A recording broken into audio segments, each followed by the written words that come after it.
Greetings everyone. Today we are learning English. It's the first session that we are trying to learn English.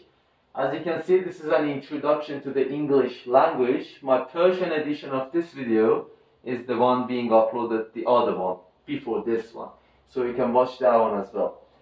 As you can see, we are going for an introduction to the language English. As you can know, English it's gonna be short as well. As you know, English is one of the very few international languages around the world that is very important, because you can see it being used on international levels. For example, as a guidebook in every thing that humankind has made. In English, in German, in European languages, in every language, as you can see it. As you can see, we have four main stats for English language. As I taught it in the Persian edition, it's speaking, reading, listening, and writing. You may wonder about the grammar and vocabulary one as well. I will explain them later. As you can see, I have written them around each other. Speaking, listening, and reading and writing. Because they always come together. If you can't speak, then you can't properly listen to things. And, well, the opposite way goes as well. If you can listen carefully to what people say, then, well, definitely you can speak that way as well. Same goes for reading and writing. When you can read something, well, of course, you can write it in words on a paper. Whatever it is, it's an essay, it's an applyment, it's a CV, whatever you want. The opposite way goes as well. So the whole action that is being done in English, that we use English, like everyday English in our life, is used by these four main stats. Now you may ask yourself, what is this grammar and vocabulary that I pointed something, an angle here, saying resource. Grammar and vocabulary are like batteries, are like electricity to these four. So if we don't have any knowledge about grammar and vocabulary, then, well, obviously we cannot use this whole library that we have here in order to make English sentence, read, write, listen, and speak. As you can see, I'm gonna show you a very firm connection between each of these and all these four. Look at the connection between grammar and reading. If you don't know grammar, time, passive, reported speech, or, well, any other kind of grammar that we know, you obviously cannot read, because you cannot understand the timing and the sentence making, sentence structure. So in order to do that, to read carefully, to understand, you need grammar. You can read something and you can just not understand anything about it. You read it completely broken. But if you know grammar, you can also read and understand at the same time. That's what the author is trying to tell us in that sentence, essay, applyment, paragraph, or whatever we are reading. As for writing, the connection between grammar and writing, well, of course, when we don't know how to use words in sentence, the sentence structure, and as well as the timings, as you know, like present simple, past simple, like the very simplest grammars, we cannot write anything, especially in the right order, or making it entertaining as well. As for speaking, well, of course, you cannot speak properly or fluent when you don't know how grammar works, when you don't know how sentencing works, especially when you don't have any exercises about it. So you definitely can't talk fluent without the grammar. And as well as listening. You are listening to someone, you don't understand what the timing is. You don't know it's past, present, is it reported a speech, or what the person is trying to tell you. So, well, it will definitely lead in some misunderstanding or not understanding at all. Second, we go for vocabulary. If we don't know vocabulary, well, honestly, we can't read, because we don't understand the meaning of the word. For writing, we also don't we also don't have that circle of word meaning, so we can't write a very nice and expanded writing. Whatever we are writing, it doesn't matter. So it will be a very limited limited and resourceless writing. As for speaking, well, if you don't know many words to use, well, obviously you cannot speak as well.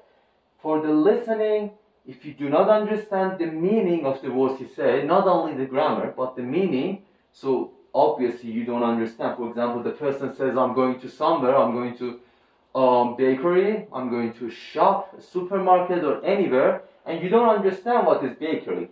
And you wonder what that guy bought in that bakery. Or someone says, I go to the shop and I bought myself some gums, or any other nutrients, or I don't know, some stuff. And you don't understand what that thing is. So, honestly, that would be trouble understanding what the person is trying to say.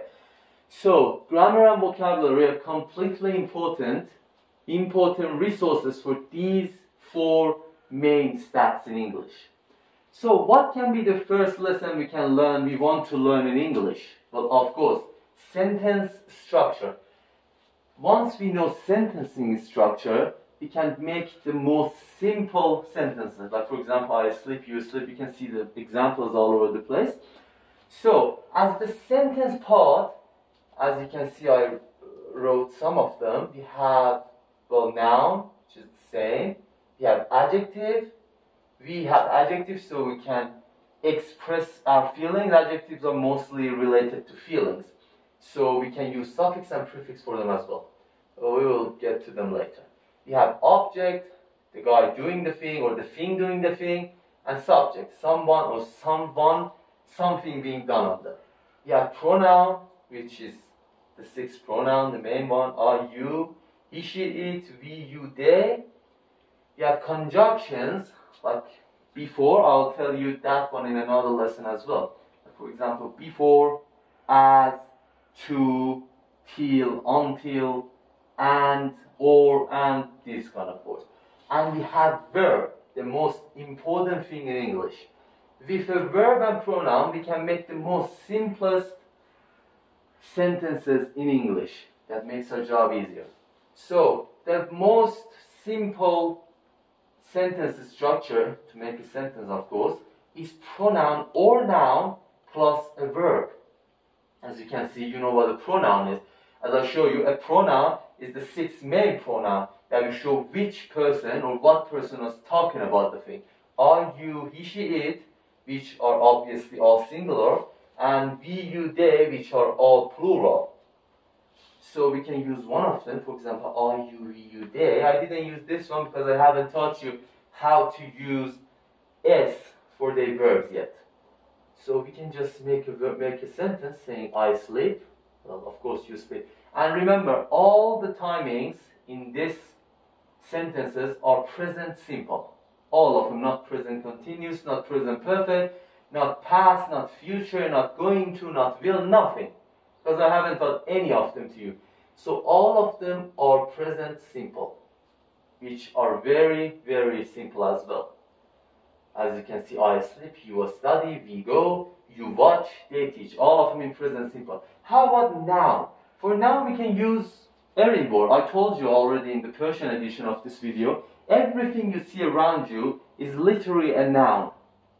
As long as it's not adjective, as long as it's not feeling, as long as you can see it or know or you're aware of its existence, you can use it as a noun or name it as a noun. For example, whatever you see in this room: bag, socks, market, board, badminton, a clock, a key, light, went, phone, trousers, again bags and blue bags this time.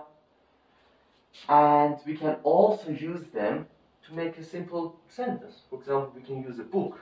A book. You may say, what sentence you can make of a book? Well, book rip. What does rip mean? Well, I can't speak in Persian here. A book is ripped. For example, the book's paper is ripped. I'm not using any past simple. If I say rip, book rip, the book rip. Right now, the book rip, or the book is ripping, which I told you again, I haven't taught you that one yet. And as you could see, it's just that simple. I told you this one's going to be a little shorter than the Persian edition. And, well, you're welcome. Till next session, which is going to be the S, part of the S in the sentence, the three types of S. Good luck and have a good day.